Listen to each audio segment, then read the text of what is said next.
ಎಲ್ಲರಿಗೂ ಗೊತ್ತಿರೋ ಹಾಗೆ ವಿವೇಕಾನಂದ ನಗರ 27ನೇ ವಾರ್ಡು ಬಹಳ ದೊಡ್ಡ ವಾರ್ಡು. ಬಹಳಷ್ಟು ವರ್ಷಗಳಿಂದ ಈ ರಸ್ತೆ ಆಗಲಿ ಅಂದರೆ ಭುವನೇಶ್ವರಿ ನಗರದ ಈ ರಸ್ತೆ ಶಾಂತಿ ನಗರ ಮುಖಾಂತರ ಮಾಗಡಿ ರೋಡ್ಗೆ ಲಿಂಕ್ ಮಾಡ್ತಕ್ಕಂಥದ್ದು, ಗ್ಯಾಸ್ ಗೋಡೌನ್ನಿಂದ ಹಿಡಿದು MH ಕಾಲೇಜ್ ಆಂಜನೇಯ ಸ್ವಾಮಿ ದೇವಸ್ಥಾನಕ್ಕೆ ಲಿಂಕ್ ಮಾಡ್ತಕ್ಕಂಥದ್ದು ಮತ್ತು ಅದರ ಪಕ್ಕದ ರಸ್ತೆ ಇವೆಲ್ಲವೂ ಕೂಡ ಭಾಳ ವರ್ಷಗಳಿಂದ ಇದೊಂದು ಬೇಡಿಕೆ ಇತ್ತು.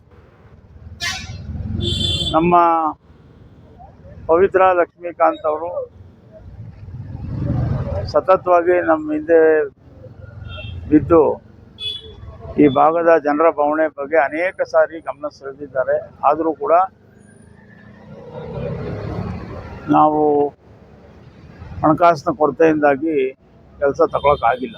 ಈಗಾಗಲೇ ಸುಮಾರು CMSDPಯಲ್ಲಿ 5 ಕೋಟಿ ಸುಮಾರು 3.5-4 ಕೋಟಿ ಅಷ್ಟು ಕೆಲಸ ನಾವು ತಗೊಂಡಿದ್ದೀವಿ ವಿವೇಕಾನಂದ.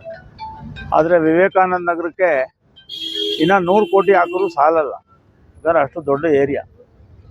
ನಗರಸಭೆಯಲ್ಲಿರ್ತಕ್ಕಂಥ ಹಣಕಾಸಿನ ಕೊರತೆ ಇವೆಲ್ಲವನ್ನು ಗಮನದಲ್ಲಿಟ್ಕೊಂಡು ಈ 3-4 ಭುವನೇಶ್ವರಿ ನಗರದ ಇನ್ನೊಂದು ಇದು UGD ಕಾಮಗಾರಿ, ಅದು ರಸ್ತೆ ಸಂಪರ್ಕ ಕಾಮಗಾರಿಗಳು.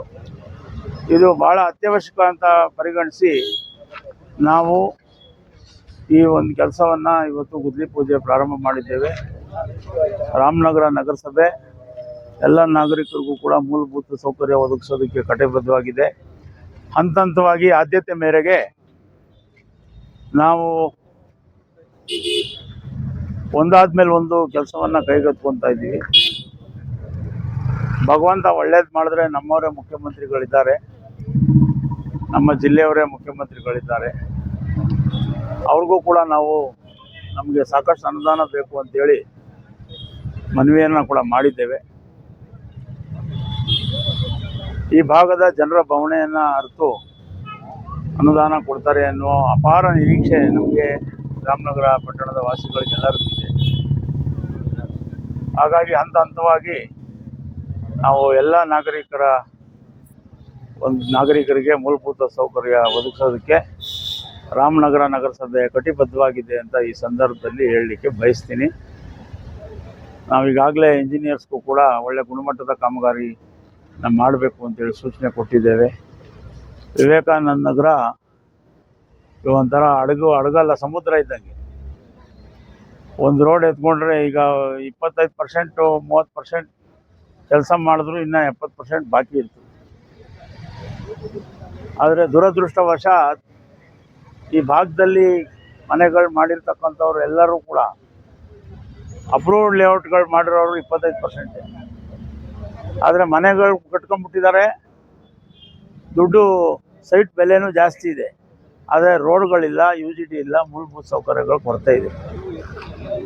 ಆದರೆ ಹಿಂದೆ ಯಾರನ್ನ ಮಾಡಿರೋ ತಪ್ಪಿಗೆ ಈಗ ನಾವು ನಾಗರಿಕರನ್ನ ಬಲಿ ಕೊಡೋಕ್ಕಾಗೋದಿಲ್ಲ. ಹಾಗಾಗಿ ನಮ್ಮ ಹಣಕಾಸಿನ ಪರಿಸ್ಥಿತಿ ನೋಡಿಕೊಂಡು ಇದು ನಾವು ರಿಸ್ಕ್ ತಗೊಂಡೇ ಈ 3 ಕೆಲಸನ ತಗೊಂಡಿದ್ವಿ. ಯಾಕೆಂದರೆ ಈ ಭಾಗದ ಜನರಿಗೆ ನಾವು